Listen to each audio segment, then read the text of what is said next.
आम आदमी पार्टी की प्रेस कॉन्फ्रेंस का। आम आदमी पार्टी के प्रवक्ता आशुतोष बोल रहे हैं, सुनते हैं। दिल्ली में रिजेक्ट कर दिया, 32 से 3 सीट पर लाके छोड़ दिया है। अब बीजेपी इस पूरे मसले पर आश्वस्त हो चुकी है कि दिल्ली की राजनीति में आने वाले 25 साल तक बीजेपी का कोई भविष्य नहीं है। इसलिए वो दिल्ली को पूर्ण राज्य का दर्जा नहीं देना चाहती है और दिल्ली की जनता से बदला लेना चाहती है।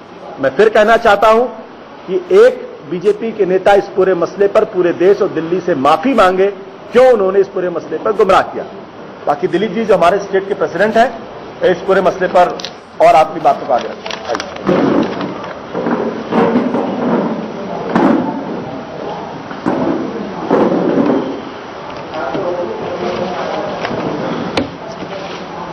दिल्ली के अंदर जो पूर्ण राज्य का मसला है, यहां की राजनीतिक गलियारों में बहुचर्चित विषय रहा है।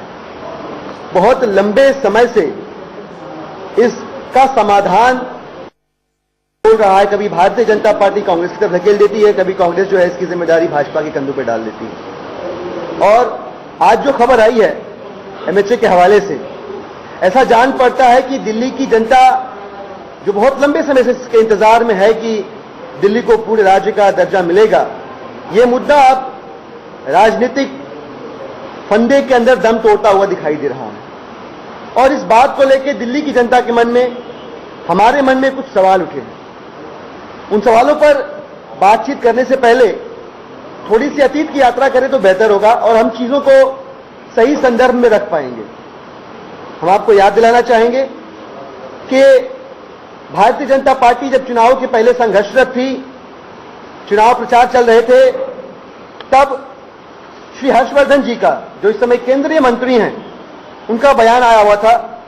यह बयान 22 फरवरी 2014 को प्रकाशित हुआ है इस देश के प्रतिष्ठित अखबारों में, जिसमें उन्होंने बहुत सलीके से, तरीके से, बड़ी साफगोई से पूर्ण राज्य न होने की वजह से, जिस 14 को प्रकाशित हुआ है इस देश के प्रतिष्ठित अखबारों में, जिसमें उन्होंने बहुत सलीके से, तरीके से, बड़ी साफगोई से पूर्ण राज्य न होने की वजह से जिस दर्द को दिल्ली की जनता झेल रही है वो रखा है। और हम अप्रिशिएट करते हैं उनकी साफगोई को। उन्होंने कहा है कि केंद्र में भाजपा की सरकार बनने पर दिल्ली को पूर्ण राज्य का दर्जा मिलेगा।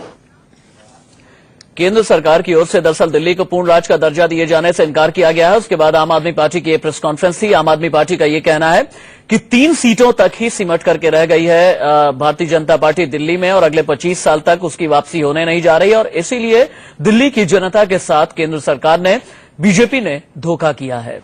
वक्त ब्रेक का हो चला है, कहीं मत जाइएगा, बस थोड़े से इंतजार के बाद खबरें जारी।